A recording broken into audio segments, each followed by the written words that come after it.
Thank you for tuning in. As most of you know who have tuned into my channel, I do have two welding videos, or two videos rather, that's already uploaded on offshore welding. And I'm thankful to all of those who have purchased the book and who have gotten help from it and who have sent me back emails letting me know that just how much the information has really helped them. And I've got emails from more than one telling me that you were right about one thing in the very beginning of that email that you sent to me that uh, had not I read this book, and I know this sounds like a sales pitch, and I promise you it's not, but they said I would have been lost if I would have went out there without knowing the information that you published in these 36 pages. I would have been lost, and really most folks really wouldn't have had a chance offshore. I was just blessed over 30 some years ago to know somebody and to meet a welding inspector that came to the junior college and tested me and certified me and helped get me a job going out for Golf Oil Company, and we used to change shifts, and he even came by the school and showed me how to hand cut out handrails, even the sockets, without a template or anything. And so that's why I'm thankful I do enclose 2 free templates with that book. I wouldn't want any of you to have to try to freehand cut that, those of you who make it offshore. But because, as some of you, now there are some that have emailed me back, because that initial email that I sent out to all of you who are interested in offshore, there's one portion of that email that has gotten some of you perturbed. And that is the reason that I give why so many welders, if not most welders, will never go offshore, no matter how much the money is. And I don't make this video to further intimidate you, but when I call it to the attention of people who email me and who want to go offshore, that you cannot have your liquor, your beer, your wine, and your whiskey and illicit drugs offshore, but especially the liquor, that really kills the fervor of so many people that email me, and they no longer are worried about going offshore. And you know, that's a sad commentary for most welders. Now folks, you know it, don't try to deny it. If you've been a welder for any length of time, it kills me to have to say this, and I don't say it demeaningly, but I think most welders are alcoholics. I hate to say that. And I know some of you, boy, you talk about some bathroom wall language. Now I'm going to get it now after this. I know after this video, some of you, I might be your elder, being 58 years old, but you're going to put that on the shelf. I know some of you are going to cuss me out putting this out here on a video. But folks, look, yeah, even this last job that, now I've been self-employed for a couple years, but I was building wind towers inland, and I'm telling you, it far exceeds what I witnessed offshore over 30 years ago. As you remember in the email that I send some of you, that those of you who email me and interested in going offshore, I usually tell you, I ask the question, then I answer it. Do welders sneak alcohol offshore in their duffel bags? Why, sure they do. I worked under a guy, and I imagine he's passed on by now, and I won't call him by last name. If he sees this, though, I don't think he'll be too mad at me. He knows I'm telling the truth, but I would think he's passed on, because I'm 58, and look, I think I was around 20, I was in my early 20s when I first went out there years ago, and he was on up in age. I would think he's passed on by now, but I had a supervisor named Gilbert, and all day long after he'd put us to work welding on those offshore platforms, he'd be eating raw onions all day long. Well, the reason why he was doing that is because when we finished on that platform in the evening, doing maintenance work, put new handrails around it, because the salt water eats up those handrails and stuff, and kick plates, he'd be drinking all day long. He'd be drinking all day long, feeling his high, and at the end of the day, Gilbert would have to be helped on the crew boat, and when we get back to the mother platform where we were going to eat and take our shower and stuff, get ready for bed, welders would have to get on both sides of Gilbert, who was our supervisor, and walk him up them tall steps to get him to the bunkhouse. He wasn't even able to go eat because he would be so wastedly drunk. Well, even inland here, the last inland job that I went on was a couple years ago, building wind towers here in Tennessee. And it took me about 2 years working there. I didn't realize that there were so many people abusing drugs and such, but those that wasn't abusing drugs were on alcohol, real heavy. At the end of the day, it's common carrier of voice to hear a bunch of welders say, "Man, I can't wait to get to the nearest service station and sip some cold suds and all that."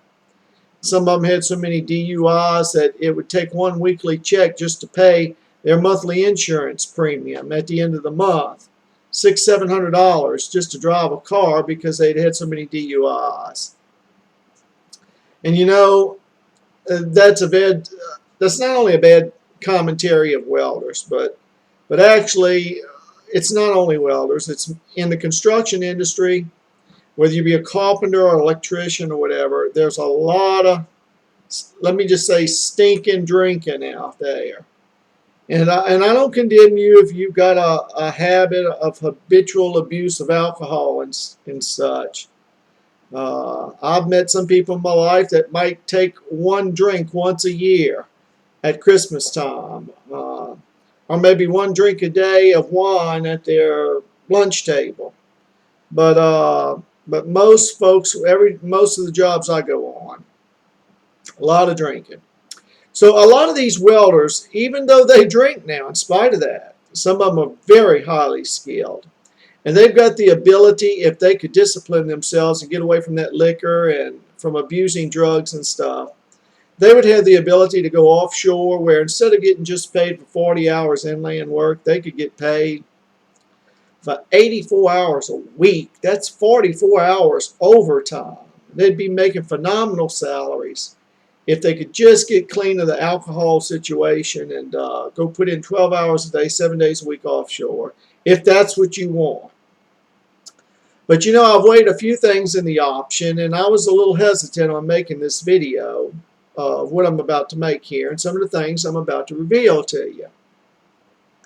I was telling somebody here a while back that wasn't familiar with YouTube, I said, you know, anything you want to know how to build or anything you want to do is usually on YouTube. You don't even have to go to school anymore. There's somebody on YouTube showing you how to, whether it's build a shed or converting your car over to hydrogen technology. No matter what it is, you can pretty well learn it on YouTube. And I remember they said, boy, is that ever stupid. Why would you show anybody or tell anybody your craft and show them what to do and how to do it and how to make money? Because that just increases the that's just more competition for you if you're in that business. Why teach other people how to do it? Why show other people how to do these things? Because that's just going to increase competition. Well, I'm not worried about that because what I'm about to share with you, I feel like it's really needed for some welders.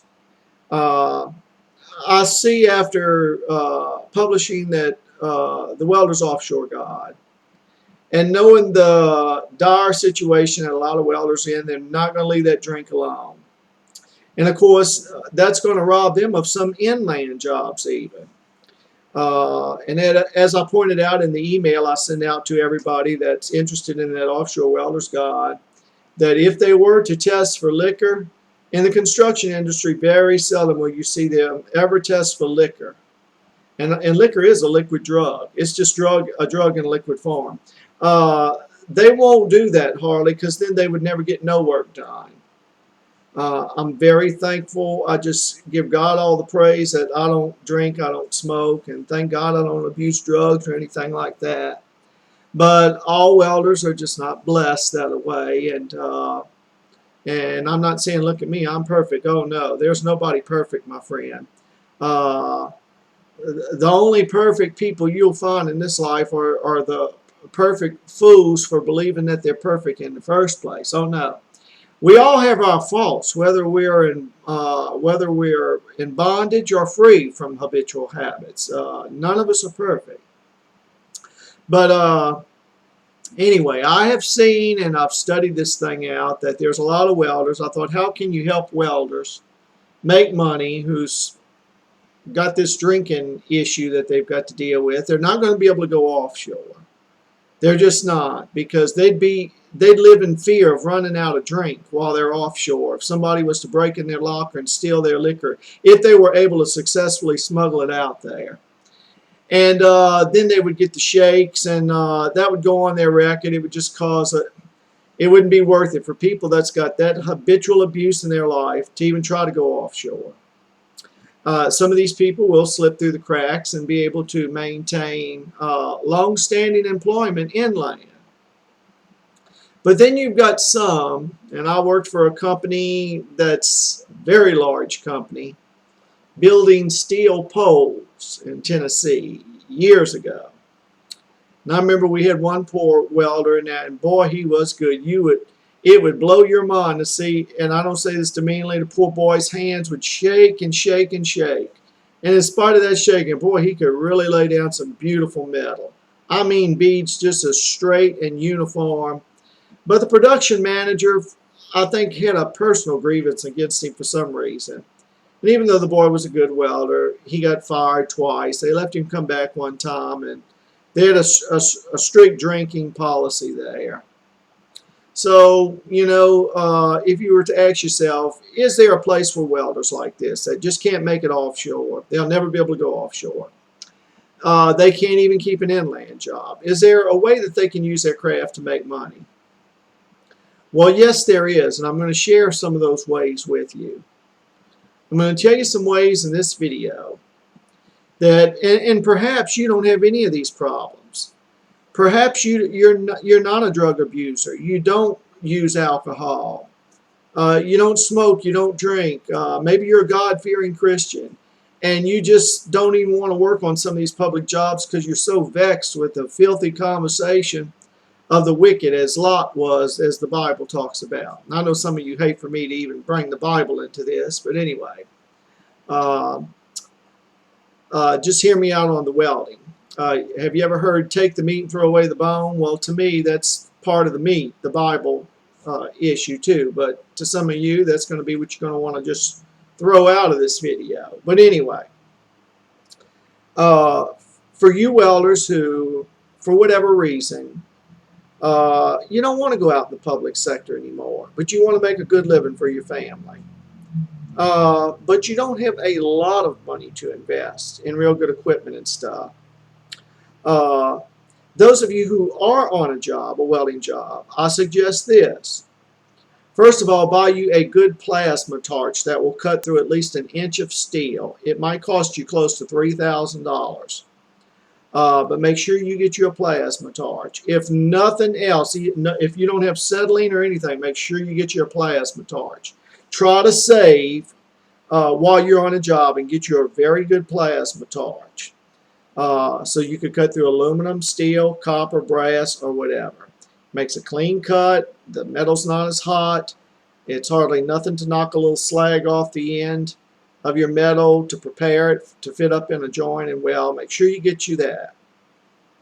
Now I'm going to tell you a very cheap way to go in business for yourself that you can make up to $3,000 a day clear money right at home. And I know right now you're thinking, you're probably saying, oh, are you doing that? No, I'm not right now because I'm getting ready to move. I'm getting ready to move to another state. So even though I've got my welding equipment outside its house, I've got to load all that stuff up and everything. But I'm blessed with some good welding equipment. And but I'm going to tell you some ways that you could even go buy you can go to Northern Tool Company, get you the AC/DC stick welder. It's about $300. It's put out by Hobart. Get you some 6010 5P plus rods. That's the gray ones. Because you would rather do that, even though it's a little slower with welding building trailers, than you would MIG welding. I know MIG, I've got a MIG machine, a very good one, and oh, it's fast welding, beautiful, smooth, nice, clean welds, but it's hard to beat a 6010 rod, even though it's 10,000 tensile strength less than a 7018 rod. A 6010 rod, those of you who are seasoned welders, you know that that digs deep into, it's like almost a gouging rod. It digs deep into the metal. And if you're going to build something that's on the road like a trailer, you've seen these utility trailers that they pull behind vehicles. Look, if 500 of you welders set you up a jig table in your backyard tomorrow and went in that business, if 500 more welders went into that business, there would still be a market for them nationwide. When you build a trailer, whether it's 16 foot or 8 foot, you're actually building just a steel table with sides to it. Northern Tool Company, if you have trouble, if you're not a good fitter or anything, and if you don't know how to measure, lay it out, or install an axle and stuff, well, actually, Northern Tool Company even sells the and some of you already know this. This is for welders now that some of these ideas I'm going to give you, it's just never entered your mind. Now, if this is old hat for some of you, just lay it on the shelf. Don't worry about it. It's not for you. I'd pat you on the back if I was there, but you already know this. And some of you welders weld on jobs, other jobs for other people for the insurance. And you do things at home on the side. But for those of you who just want to weld at home and build things on the side, those trailers are a good opportunity to make money. If you built 2 16-foot trailers a day, you could clear $3,000 a day off of 2 16-foot trailers. If I have figured it correctly, after you buy the steel, the axles, and everything, and you build you 2 16-foot trailers. Now, does that mean that you're going to sell 2 16-foot trailers a day? No, but at least you could build up your stock. And whenever there's a storm anywhere like Katrina, you could have sold them all day long. People were looking for them, and even for months afterwards. Some people will build a bunch of those trailers and follow the storms wherever they are, and they will have their friends hook up to a bunch of them and pay for their gas and go to that town or city just to sell those trailers real quickly and put some money in their pocket and come back home and build more. There's a number of projects at homes, at your own home in your backyard on a jig table that a welder can make and really make much more better money than what you can welding for industry. Now let me tell you about a 3-point equation that you're going to run into no matter who you work for.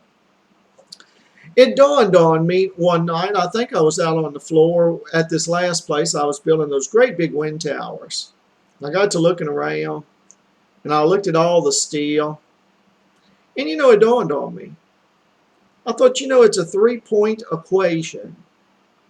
Every place that I have ever welded for in my life, inland and offshore, there's 3 things that applied to every one of those places. They bought steel, number 1. They bought steel. Number 2, they made something with the steel. Number 3, they sold what they made. And I got to thinking, that is such a simple equation. Oh, if I would have thought of this when I was a younger boy, instead of coming in and spending my money on other things, I would have bought my own equipment at a much younger age. Whether I'm offshore or whether I'm building boats for a boat manufacturer, building towers for a tower manufacturer, building poles for the electrical industry, no matter what I'm building. If I go to work for a muffler shop and build mufflers, no matter what I'm welding, in the welding industry, no matter who you work for. I've worked on the space shuttle program, in the nose cone department, where aluminum was being welded together in pieces with automatic TIG machines. And but even the space shuttle, no matter, I don't care how high-tech the industry is or how common it is in the sense that it builds things that we need every day, even if rakes or hoes or anything that is going to require welding, Any industry that you'll ever work for, they buy steel or aluminum or stainless or copper, whatever metal that they're working with, or pipe or flat steel, whatever they're making. They're going to buy steel or some kind of metal. They're going to build something with that steel or whatever that metal is, and they're going to sell what they made. You know, when you think about it, everybody that you went to work for that bought metal and had you cut it out and weld it together, and then they turned around and sold it. Now, they made over a 50% profit, and you only got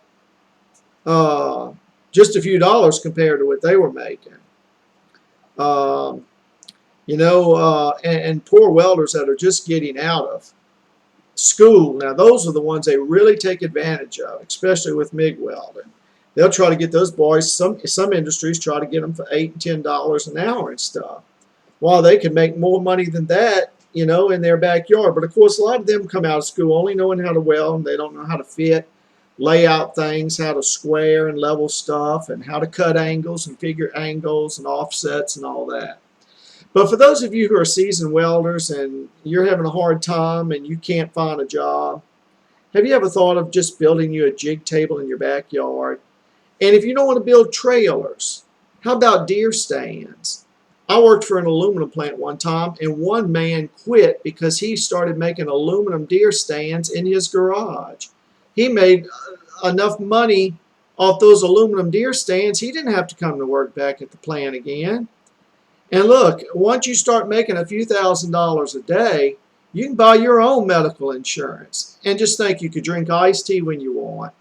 You don't have to listen to some boss man come over there that doesn't know anything about welding and expect for you to be finished in 20 minutes on something that's going to take 3 days, and that's with 3 shifts working 24 hours around the clock. Have you ever ran into that, where they put a boss over you that knew nothing about welding, and the boss comes around and you know it's going to take 3 days with 3 shifts, 24 hours to weld a great big old gigantic V groove all around a steel door that's 8 or 10 feet and that thick, and it's got to be heated with a lance, and they'll come by every 30 minutes. You think you'd be finished in 20 minutes, you think you'd be finished in an hour, and you look at them like, are you kidding? I mean, what did you do for a living before they hired you to be my boss?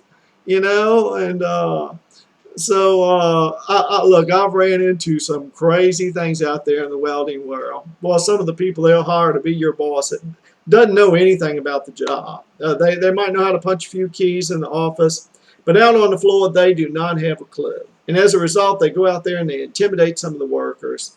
And I'm not saying this is right. They end up with flat tires. I worked for one industry, and folks, welders are a bunch. God forbid I would ever do anything like this. If I'm a true Christian, I would never do anything like this. I worked for a company here in Jasper, Tennessee, and the man who makes his rounds, he got one of them mad. They just simply went outside and painted his car. Now, he had to quit his job because his insurance company wasn't going to keep paying for a new paint job on his car. So, I mean, welders, if you take in consideration that the majority of them is probably drug abusers, I don't say that demeaningly, and alcoholics, I don't say that demeaningly. Welders are a rough bunch, and they're aggravated as they is out there on the floor because they have some boss over them that don't know nothing about welding and is expecting the impossible. And they're aggravated as can be. They're under a point system. That's a good name for it because that was designed to point you out the door. I mean, actually, a lot of welding industries out there is retarded. I hate to say it. The way some of these businesses are ran. In the last couple of years, a bunch of us who worked at one company, we seen they were only in business for the stimulus money. They wouldn't worry about what was happening in the plant. It was just crazy. Some of the things they'd have us do and just the time wasted, and they were just after the stimulus money. But anyway, folks, when it comes to the welding crew out there, some of them's on a little rough side and everything, and they're aggravated, and I know a lot of you welders who are just aggravated with your job. and yet you don't want to go offshore. Now, some of you have wives that you would not trust to even go around the corner too long. And that's why all through the night you're on that cell phone calling her to see where she's at, where she's at. You've already downloaded that software and plugged it from your computer into her phone. So while you're on the job at night, you can keep going to the bathroom and tracking her down to see if she's running out on you while you're on the job. Some of you can't even go to an inland job comfortably. I'm telling you, some of you can make a whole lot more money right in your backyard. Those trailers are a good example. There'll always be a market for them, always. Deer stands, wood heaters, grills, swing sets, forklift racks. Some people build aluminum boats. Some people have gone into the business of building go-karts, ornamental windows and door guards, heavy-duty mufflers out of real thick steel tubing. While you can make mufflers that would beat lifetime mufflers. I mean, I thought that idea came to me a while back. I thought, my goodness, I can get some 3-inch tubing or some 4-inch tubing, at least 1/4 of an inch thick, and guarantee those mufflers for life. And just sell mufflers that would fit almost any vehicle. Buff them out real nice, and there's all kinds. Look, there are factories right now that pay people, and the factory's buying the metal. They're having you build something with the metal, and they're selling what you build. Some people build steel buildings, steel sawhorses. Anything that's made out of steel, if you're a welder and you're a good fitter, you can build right in your backyard. Or you can build things out of aluminum. And you will make a whole lot more money and on less aggravation and everything. But now here's the sad story about this. Here's the backswing of this. A lot of people who weld and who make over $1,000 a week. When I was on this job with the towers, they gave us enough overtime to where there wasn't a welder on the floor. If he wanted to make over $1,000 a week, he could. They'd get paid on a Friday night, and Sunday night when they'd come back to work, they'd have to borrow money to buy a honey bun off the wagon when the wagon would come. Why? Because they thought it was cute to go to the nearest bar, tavern, or pub, get wastedly drunk, and buy drinks for everybody, and they come back to work after making over $1,000 that week, can't even keep their eyes open throughout the night because the liquor's still in them. And they've wasted their money on liquor and fast women all through the week, on that weekend there, just in those 2 days. And you got to lend them money to even buy a honey bun. That's a sad. Look, when I worked offshore years ago, I was probably one of the only ones that would even bring my own crescent wrench and my own soapstone. All through the day, other welders, I mean the crews of them, they'd be coming over there. I had a real nice aluminum box built. Because I come to find out you don't bring a steel toolbox offshore, it'll rust almost overnight with salt air. And, oh man, can I get a piece of soapstone from you? Can I borrow your crescent wrench and stuff? Or can I borrow that template or whatever? A lot of welders, and this is another sad commentary. Do you know that most welders right now, probably if they needed welding done, they'd have to pay some other welder to do it that's got their own equipment? Most welders will never buy their own welding machine, whether it be a stick welder or a MIG welder or a Heliarc. They'll never own a plasma torch. They'll never own a acetylene torch. They will be those kind of welders that all their life will go on jobs, and they'll follow the 3-point equation for other people who buy steel, have you build something for them, and then they sell what you have built. Well, why don't you buy the steel yourself? Why don't you cut it out and build something yourself with it and then sell what you have built? And that way you can get from under the tyranny and the aggravation and pain and misery of fooling with punching a time clock somewhere. $3,000 a day, clear money. Just build 2 16-foot trailers. And believe me, you could do that with a non-MIG welding machine. You can go buy one of these, they call them buzz boxes, but now they've really advanced. You can get some of those 60-10 rods I've told you about. And now if you want to do the MIG thing, and if you've already got a shop, and if you've got a 3-phase MIG, and you think that thing can penetrate good enough, if I even had that set up with the 3-phase, no matter what, when it comes to building trailers, I myself will always want to crank up a 60-10. Whether I'm welding downhill vertical, where the joints meet of that 2-inch tubing or 2-inch pipe, whatever I'm using to build the trailers with, or whether I'm welding uphill, whatever. When it comes to anything that's vibrating all the time and that's on the road carrying loads, I'd rather use that 60-10 rod than a 70-18. And I know the 70-18 is 10,000 more tensile strength, but that 60-10 rod just digs deep. It really puts metal together. So that's just me. If you want to do it some other way. But folks, I'm telling you, I'm just, sometimes ideas are too simple, and they're so simple, and you wonder why you didn't think of it before. And because it sounds too simple, a lot of people won't even try it because it just simply sounded too simple. But I have found out through trying to sell this book and give people information, welders who have asked me over the years about going offshore, once they find out they can't drink at the end of the day, their liquor, and have all that offshore, they get disgruntled. They don't even want to go offshore. Well, you don't have to go offshore. You can actually make more money inland, not even working for an industry, not even working for the space shuttle program like I was years ago, but working for yourself. Those of you who are on a job, start saving your money. Buy you a plasma torch, about $3,000. Save you up $1,100-$1,200 to be able to get you a stick welder and a MIG welder. Buy you some tools. If you can't afford a great big shop right now, hey, just throw up some 2x4s and throw some canvas over to something. One of the wealthiest welding industries that I came across years ago was out of New Orleans, Louisiana, and I was just an 18-year-old boy at the time. And I was a truck driver. My dad had his own trucking company in Mississippi, and I remember I brought this man a truckload full of topsoil or something, and I seen a vehicle in front of his house, and he was building a great big aluminum frame over a swimming pool in his backyard.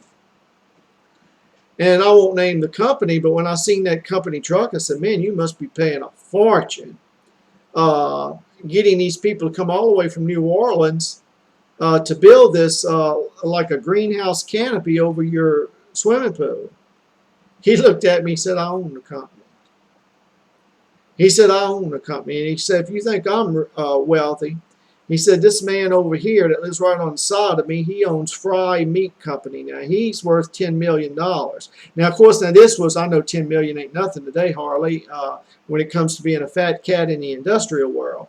But I'm talking about like 40 years ago or so. Yeah, it was about 40 years ago, because I'm 58 and I was 18 at the time. Yeah, this was about 40 years ago. I was a young boy. And he said, I don't fool with the business anymore. He said, what I do, I entertain clients out on my yacht. I turn my business over to my sons. And I asked him how he started out. He was a welder.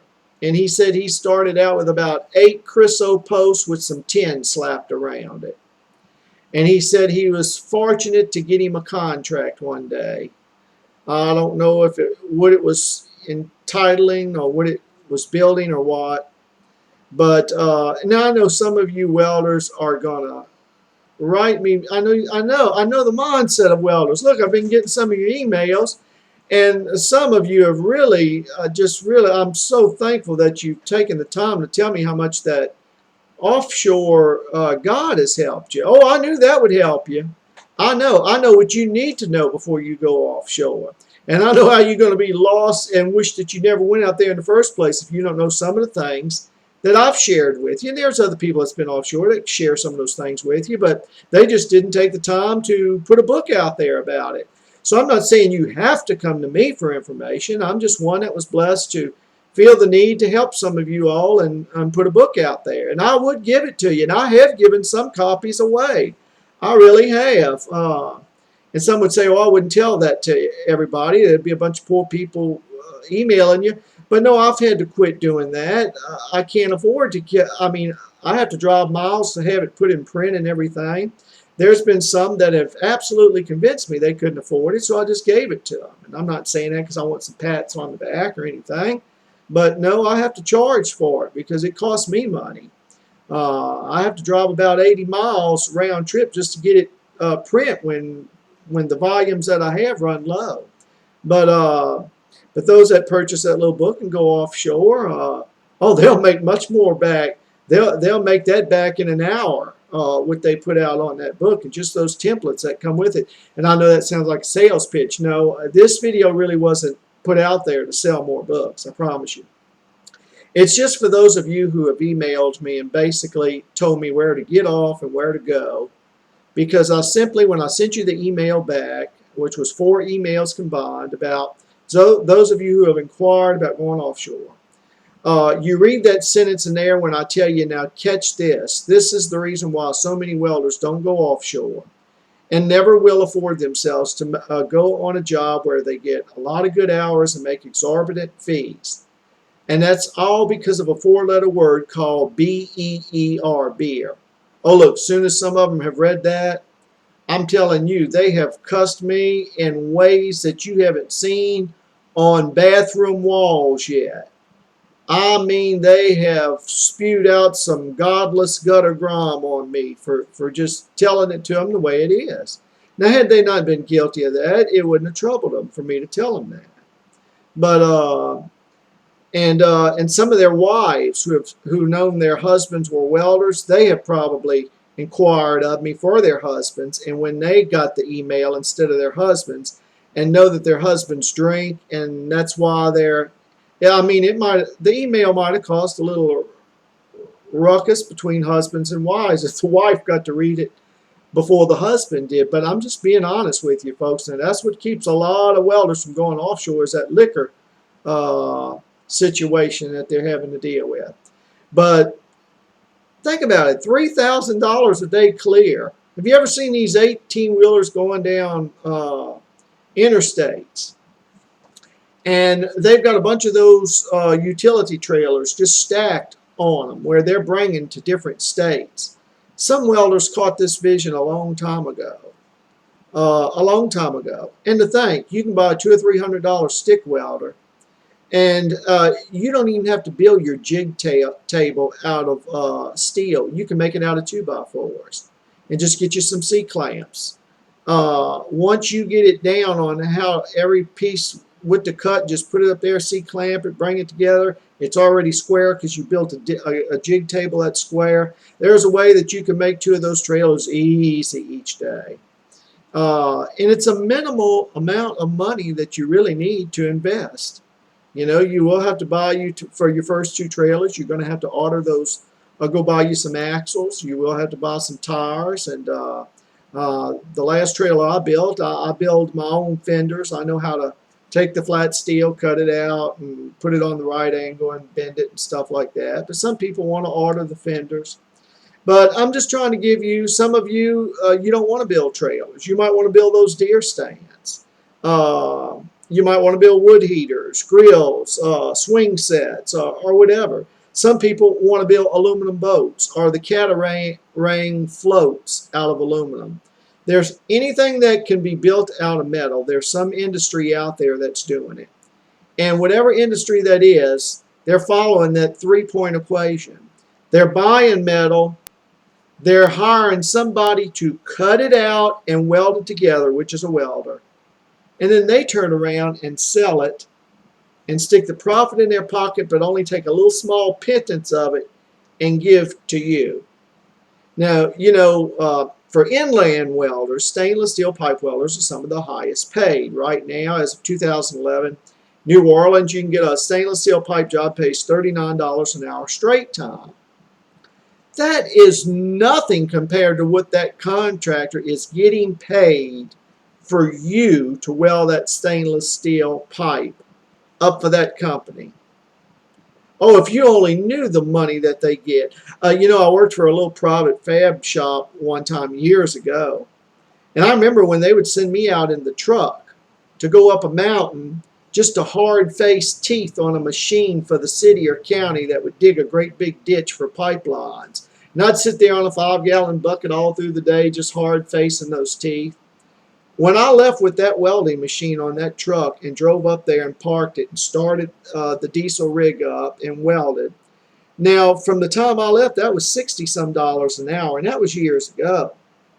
Look, for that, if you're welding stainless steel pipe at $39 an hour, oh, I promise you that contractor, he's probably making $200 to $250 bucks an hour off of you. He's making a lot of money off of you, welding it for him. So don't pat yourself on the back and be too proud that, oh, I'm making all this money. Look, a person that sets up a wooden jig table in his backyard and puts out 2 16-foot trailers a day and is able to knock off when they want, take it easy, weld a few minutes, sit down a few minutes. What you're making is nothing compared to his $3,000 a day clear off of just 2 trailers a day once those trailers sell. Now, I know that this is going to invite a bunch of you welders to send me emails. Some will say, oh, I tried the trailer business and I almost starved. I couldn't sell them and all that. There's ways to sell them. You just don't park them in one place and just wait for somebody to come by and buy them. No, if you're willing to follow the storms and stuff, that's where you sell those trailers at. It's wherever there's a disaster in the United States. Have some of your friends load up, give them $100, buy them a meal, rent them a room overnight, pull 6, 8, 10 trailers to those places, put them on the side of the road. Everybody's want one so that they could hook to their car, pick up what's left of their homes that's been blown down, so they can take it, get out of town. There's ways to market things that I'm sure I haven't thought about, and you haven't either, but once again, just the trailers that you could build, that's just one thing. Knives. You could buy a sheet of stainless steel and cut out 100 knives probably in about 1 hour with a good plasma torch, and that's by hand. You could buff those things out real quickly, and just think if you made 100 Bowie knives a day. And guess what? You might there's some industry that's doing it, and guess what? They had to hire a welder. Once again, whether it's a Bowie knife or whatever you're building, if it's made out of steel, that industry is buying metal. They're hiring a welder to cut it out and build something with the metal, welding it up, that is, and they're selling what's made. So why don't some of you do that? Instead of letting your money get away from you at the bar room at the end of the week and all that, and as you get older and your health starts to fail, a lot of you welders are going to wish that you were in business for yourself. Come up with some kind of project. Sit down and try to think of something that you'd come up with if you don't want to do the trailers. If you don't want to build custom mufflers or whatever. Sit down and think of something that you can build. Deer stands. Now, deer stands will always sell, whether they're aluminum, steel, or whatever. Just try to come up with an idea that makes yours better than the ones that's on the market, you know. But anyway, this video will. I don't have to hope that it'll help some. I know it will help some. Some people take good advice. So those of you who have been spending your money and wasting your money, save what you can, especially nowadays.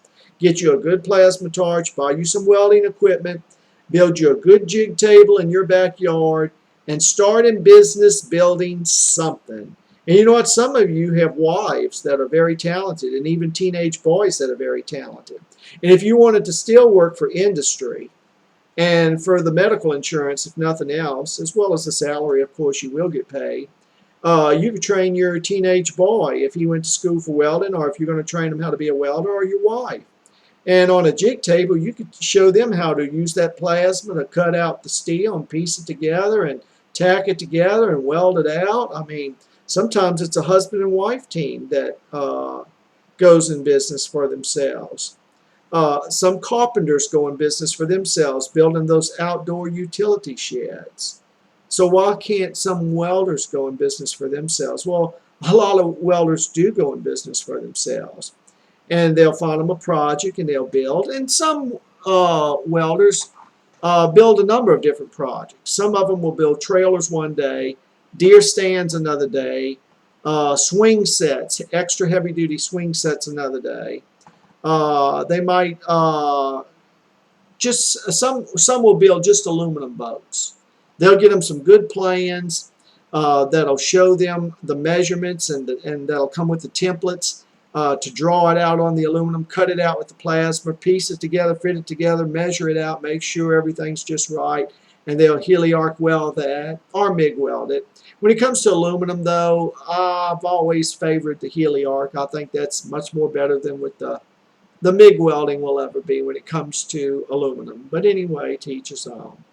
Well, folks, even though I know this video will help some, not because of any expertise on my behalf, but just because good advice is good advice, whether it's coming from me or from whoever. Those of you who are still interested in going offshore, you can just write me about the book. And I'm thinking on quitting doing business with eBay. I do have 100% feedback with eBay, which means I don't have no complaints, never have for years with them. I've got 100% feedback.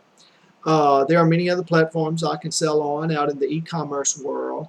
Whenever you want to order a book, now you can probably just go to eBay and type in Welder's Offshore Guide. If I've got one listed, fine. But if not, you can always just order it from Dungeon 9 Works. Kind of hate to give you this address because I'll have my mail forwarded to another state where I'm supposedly moving, it looks like. But it's Dungeon 9 Works, P.O. Box 122, Palmer, Tennessee, 37365.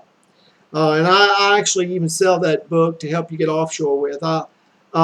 I'll sell it cheaper if you order it directly from me with a postal money order. I'll let it go for $22, which is $3 cheaper than ordering it on eBay. But once again, now I guarantee nobody a job offshore because going offshore is different than it was years ago. There are some things that you have to have before going offshore. You have to have a certain certification, but I go through all that in the book. I go through all that in the book and how to get certified, and like the other videos, you'll have to take a physical and have to produce your certification papers and stuff. But once again, folks, think about it. Start saving some of your money and get your own welding equipment. Don't go through life being a welder like most of the welders I have met. That it's an irony to marvel at. Most welders will never have their own welding machine. They themselves will have to pay another welder to weld something for them if they want something welded. Buy your own equipment. Go into business for yourself. Sometimes it takes a while to get the equipment that you want. You got to get a little piece at a time. I wished I could have years ago went out and bought everything that I wanted at one time, but I was foolish and left the cash chunk that I had at one given time or at two different times where I could have bought everything that I needed to have a first-class shop and everything, but I just didn't have the idea at the time. Sometimes you have the money and you don't have the idea. Sometimes you have the idea and you don't have the money. Sometimes watching a video like this helps bring both of them together for you. So I do hope that most welders out there will save and get their own equipment and try to do some business in their own very backyard. Think about it. $3,000 a day clear, working in your own backyard on a very simple project. Just building trailers. If you don't want to build deer stands or nothing else. Those trailers is like building a steel table with sides on them. And if you don't know how to put the axles under it and square all that up, you can simply buy some $20 plans from Northern Tool Company that'll tell you how to do all that. Okay? Now, if I've left anything out, if some of you will email me, and please, if some of you don't agree and you got an issue to take up with me, please don't send me any emails cussing me out and all that. That's not going to do no good. You know, by the grace of God only, I've taken the time here to sit down in front of this computer, and I'm not complaining about doing that, to try to help some welders that I've seen that they're not going to be able to go offshore because that drinking's got a hold of them. Be thankful that God has had somebody out here that will take the time and just try to give you some good advice. And if you don't think it's good advice, just leave it alone. Don't send me no emails cussing me out. I've been on such a roll of getting such good emails lately, especially with the shorthand. Now, I'll probably get more good emails with the shorthand videos above anything else. And I get the worst emails I get is on tattoos and the Bible.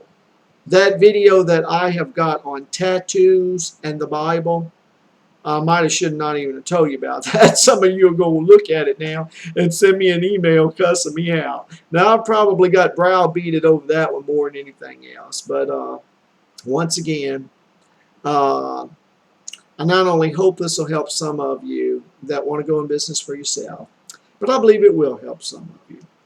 God bless you. Take care.